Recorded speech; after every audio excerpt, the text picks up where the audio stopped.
this is the one that people call one of the best projects of the fourth phase of the MCU.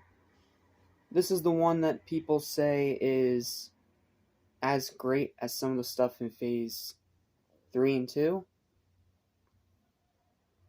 I'm sorry, but no. Now, is it a bad movie? No. This is not a bad movie, and it does have some really cool things about it that we're going to talk about.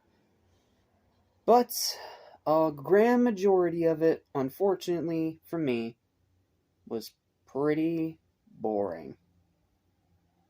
It's not bad, but it's boring. And a lot of this movie I don't know, a lot of it just didn't really work for me.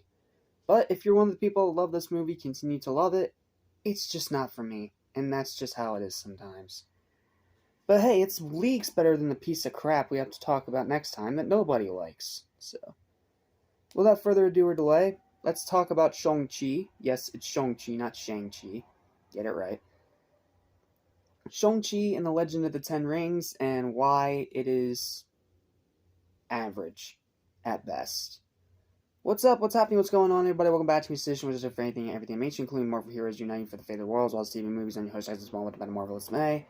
Welcome to my review of Shang-Chi and the Legend of the Ten Rings, the direct follow-up to the awful Black Widow. And I can tell you that this is leaps and bounds better than Black Widow. But it is not great. There's still some pretty big problems with this movie that we do need to talk about, but I'm going to say right now, it's better than I expected. By a slight bit. It is one of the better projects of Phase 4. I can agree with you on that one, maybe because Phase 4 is a flaming train wreck, but it's still not really a good movie. It's close, but not quite. I'll do my best to explain in my written review. This one's short and to the point, and it sums up everything pretty well.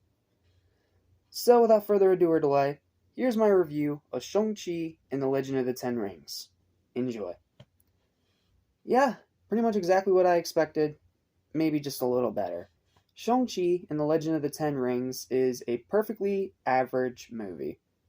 The action and choreography is really cool. It has a huge emphasis on hand-to-hand combat, which is refreshing in the MCU. And I especially love the train scene and the fight on the scaffolding. Those two fights, best part of the movie.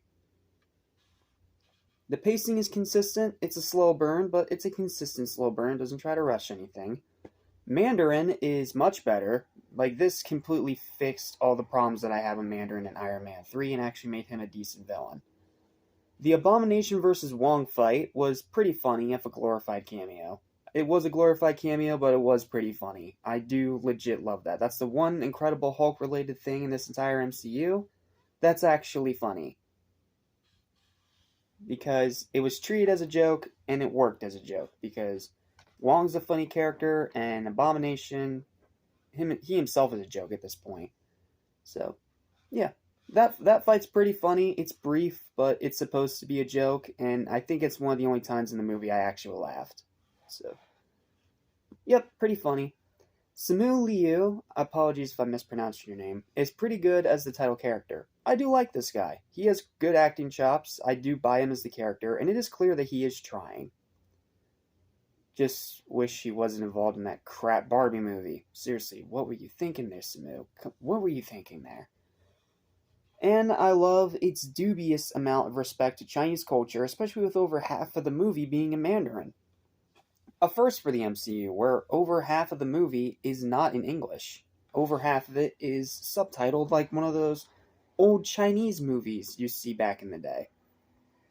Or like that Netflix movie Shadow that Angry Joe Show put on his best list a while back. So, yeah, I do really respect that. It shows respect to the Chinese culture, and it does do something really unique by having over half the movie being in Mandarin instead of English. There is still English in it, but it's not as prevalent as it is in the rest of these MCU movies, which definitely gives it a very unique feel.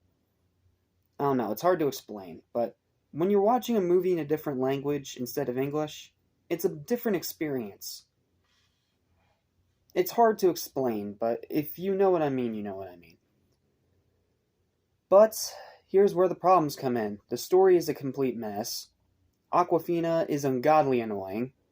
Like, she can be funny. She has the ability to be funny. Like, movies like Renfield, she's funny. But here she is the cringy, terrible one that we don't like. You know, the one from Raya and the Last Dragon. The one that voiced that one rapping seagull in the Little Mermaid remake. Yeah, she's cringe Aquafina here. She's not the good Aquafina like she is in Renfield and the bad guys as Miss Tarantula. So yeah, here she's cringe and she is absolutely insufferably annoying all the way through the movie. The CGI is hilariously bad. This is when Marvel decided to start rushing their final special effects team, which they themselves later admitted after the failure of She-Hulk.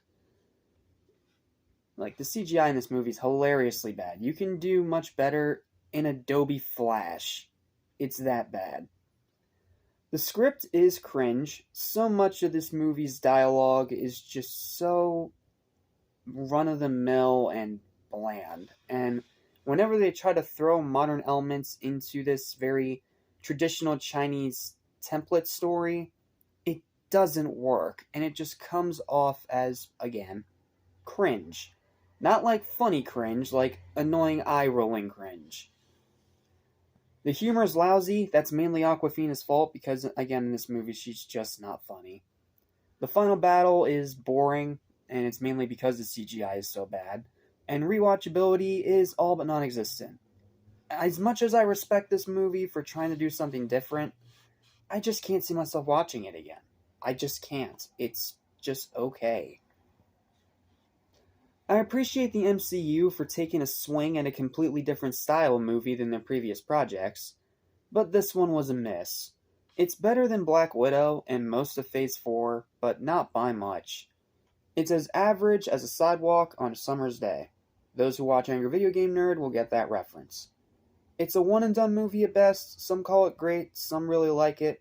I just can't. I'm sorry. It's not terrible by any means, but it's not good either. It's one of those movies that's just like in one ear and out the other. Like, I literally just watched it for the first time yesterday and already I'm pretty much forgetting everything about it.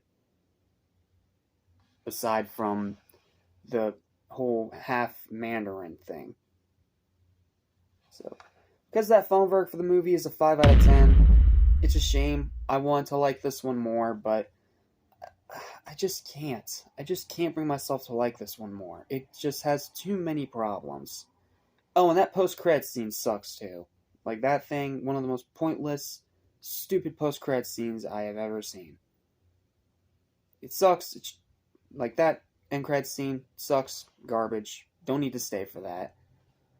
But the rest of the movie, give it a try. Give it at least one watch. It might work better for you if you like Chinese karate movies, but if you don't, this movie's not going to be for you, and all the modern elements are just going to make you cringe so hard that your spine cracks.